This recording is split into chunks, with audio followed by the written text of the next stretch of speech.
Demo buruh tolak Omnibus Law UU Cipta Kerja digelar di kawasan Patung Kuda, Jakarta. Partai buruh. Apa itu partai buruh? Apakah sama dengan serikat buruh atau gimana, Bang? Yuk kita bahas setelah video ini.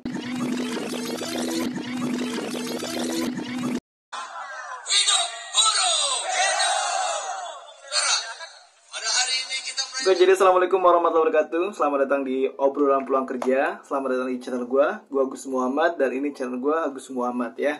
Jadi di video ini isinya tentang obrolan-obrolan dunia kerja, pulang kerja, psikotes, dan semua tips dan trik dunia kerja sudah gue bahas. Dan kali ini gue ingin ngobrol sama kalian tentang apa itu partai buruh ya. Karena kita lihat bahwasanya 2-3 hari kemarin lagi rame nih terkait dengan partai buruh. Mungkin teman-teman yang kerja sebagai buruh atau pekerja pabrik, atau mungkin anything lah, pekerja. Intinya selama kalian masih digaji, berarti kalian buruh, baik itu HRD atau mungkin manajer. Selama kalian masih digaji, kalian itu buruh ya. Jangan dinotis bahwasanya hanya kuli pabrik, hanya operator dan OB dan satpam yang buruh. Notabene sebenarnya semua yang digaji adalah buruh. Oke? Jadi apapun jabatan kalian, kalau kalian masih digaji, berarti buruh. Oke guys, di video ini gue ingin bahas tentang partai buruh. Ya, mungkin teman-teman banyak nanya nih, apa itu partai buruh? Jadi ya, seperti kita tahu ya tuh, partai buruh ya partai politik. Namun, ada bedanya. Oke, gue bahas di sini. Sorry kalau gue ada nundukkan kepala, karena ini bahasanya lumayan tinggi ya.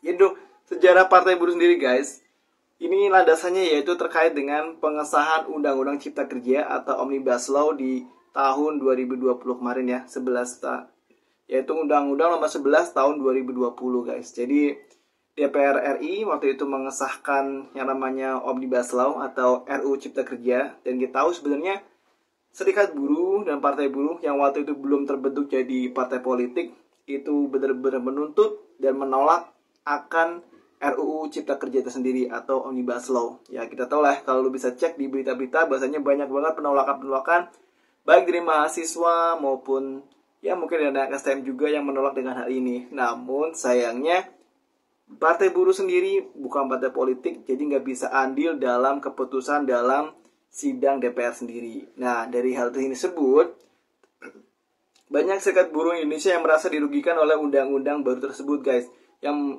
mereka anggap dapat mengancam hak-hak dan perlindungan bagi para buruh dan pekerja yang sebelumnya mereka nikmatin. Dalam Kongres keempat Partai Buruh, Pak Said Iqbal, selaku Ketua Umum KSPI dan calon tunggal Presiden Partai Buruh, mengatakan bahwa pengesahan undang-undang tersebut merupakan kesalahan bagi serikat-serikat buruh Indonesia. Ia meyakini bahwa berbagai upaya tekanan melalui kelompok-kelompok penekanan dari serikat, buruh, dan organisasi massa melawan pemerintahan, mogok kerja massal, dan mereka melakukan demonstrasi dalam unjuk rasa Undang-Undang Cipta Kerja tidak berguna dalam rangka menghentikan pengesahan undang-undang tersebut. Maka dari itu, dia menempuh jalan demokrasi untuk mencabut undang-undang tersebut guys, dengan cara mengajak para politisi pro buruh dan pekerja untuk masuk ke parlemen. Dari sini jelas ya bahwasanya Pak Said Iqbal ini yang sekarang menjabat sebagai Presiden Partai Buruh dan juga Presiden KSPI, Konfederasi Seluruh Pekerja Indonesia kalau nggak salah ya. Kalau gue salah, dia merasa gini, jadi percuma nih kita demo, teriak-teriak segala macam, mogok kerja, terus nyetopin jalan segala macam, percuma kalau nggak ada perwakilan kita yang masuk parlemen. Dalam arti, partai itu sekarang nggak ada yang mewakili kita loh. Nggak ada partai di parlemen sana yang mewakili kita sebagai buruh. Hak-hak kita tuh nggak ada yang memperjuangkan. Jadi Pak Said Iqbal dia mikir bahwasanya kita harus masuk ke sono. Kalau ingin kita merubah ya kita harus masuk. Kita nggak bisa cuma aksi. Pak Said Iqbal sendiri berpikir, yuk kita harus masuk ke situ. Kita harus masuk ke parlemen. Kita harus punya orang-orang di parlemen untuk benar-benar menyuarakan suara kita, ya kan? Jadi Pak Iqbal sendiri mempunyai landasan bahwa kita harus bikin partai politik. Partai buruh ini harus masuk ke parlemen. Nah, sampai saat itu barusanya dibentuklah yang namanya Partai Buruh guys. Siapa Pak Iqbal? Kita bahas Pak Iqbal itu siapa ya? Inflasi makanan. Jadi inflasi umum 6,5%, tapi inflasi makanan, Litbang Partai Buruh sudah menghitung 15%. Jadi kalau kita cek di Wikipedia, Pak Said Iqbal sendiri, yaitu politisi. Dia pendidikannya di SMA-nya di SMA Negeri 51 Jakarta Timur 1987 dan Fakultas Ekonomi ya.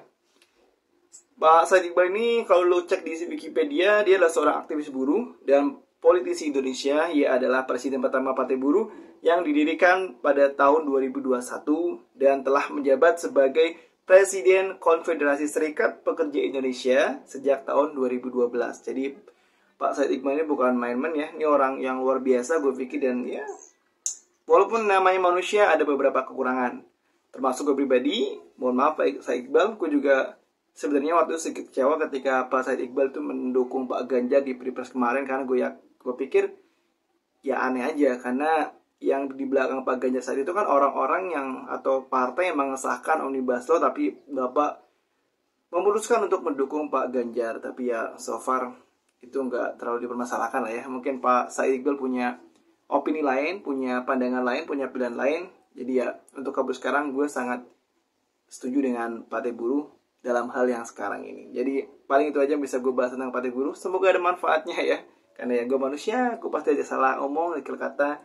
Paling itu aja bisa gue gue share ke teman-teman subscriber gue terkait dengan Partai Buruh. Dan apakah gue anggota Partai Buruh? Bukan. Apakah gue di endorse Partai Buruh? Enggak. Gak ada yang endorse gue masih kecil.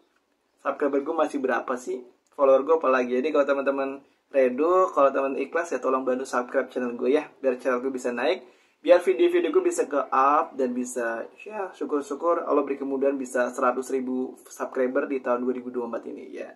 Thank you semuanya, thank you sudah nyempatin waktu, ngeluangin waktu buat nonton yang gak jelas ini. Jadi gue maaf ya. Jadi kalau teman-teman gak suka ya silakan skip aja. Bagus Muhammad. Sekali lagi mohon maaf jika salah kata. Semoga Allah jaga kita, semoga Allah lindungi kita. Semoga teman-teman yang masih off job atau yang masih nganggur, Allah beri kemudahan untuk bisa cepat dapat kerja ya. Dan semoga yang lagi sakit disembuhkan. Sekali lagi, paling closingnya kalau ada yang mau bikin CV surat lamaran kerja PDF, yang CV surat lamaran kerja berkas-berkas kayak ijazah segala macam dijadiin satu file PDF, gue bisa bantu proses pembuatannya. Gue bisa DM aja ke TikTok gue atau ke komen YouTube ini. Bang, gue mau bikin CV, ya ntar gue balas pakai komentar lagi ya. Oke. Dan satu lagi nih, ini udah bener-bener lumayan banyak juga. Kalau teman-teman dapat WA, DM Facebook, Instagram, bilang bisa masukin kalian kerja di pabrik A, B, C, atau D atas nama gue sendiri, Agus Muhammad, dengan bayaran sekian-sekian juta, fix, tolong jangan diterima, itu penipuan, jangan percaya ya, karena sampai detik ini gue gak punya kuasa apapun untuk memasukkan kalian untuk ke perusahaan manapun, karena ya gue gak ada kuasa itu. Kalaupun gue ada kuasa, gue gak mungkin untuk ke orang lain dulu. Pasti gue orang-orang terdekat gue dulu. Dan ya, balik lagi ya. Insya Allah, gue gak bakal dengan cara yang seperti itu. Karena gue sendiri paling gue termasuk orang yang kontra dengan dunia percaloan. Karena kalau bisa murni, kenapa harus calo? Ya, karena kita itu kerja buat dibayar, bukan malah ngebayar. Apalagi hanya untuk sebatas jadi operator produksi di pabrik. Cuma jadi kuli masuk dibayar. Oke? Mari kita saling sama-sama berpikir jernih. Mari kita sama-sama berpikir sehat. Agar apa? Agar ya dunia pencari kerja ini atau dunia rekrutmen ini bisa benar-benar bersih, benar-benar enak kayak dulu-dulu lagi deh. Nggak kayak gini ya. Bagus Muhammad, thank you semuanya. Wassalamualaikum warahmatullahi wabarakatuh. Allahumma sholli wa sallim wa barik ala Muhammadin wa alihi wa sahbihi wa ummatihi wa sallim ajmain. Walhamdulillahirabbil alamin. Sampai jumpa di video berikutnya, di obrolan pulang kerja berikutnya. See you guys.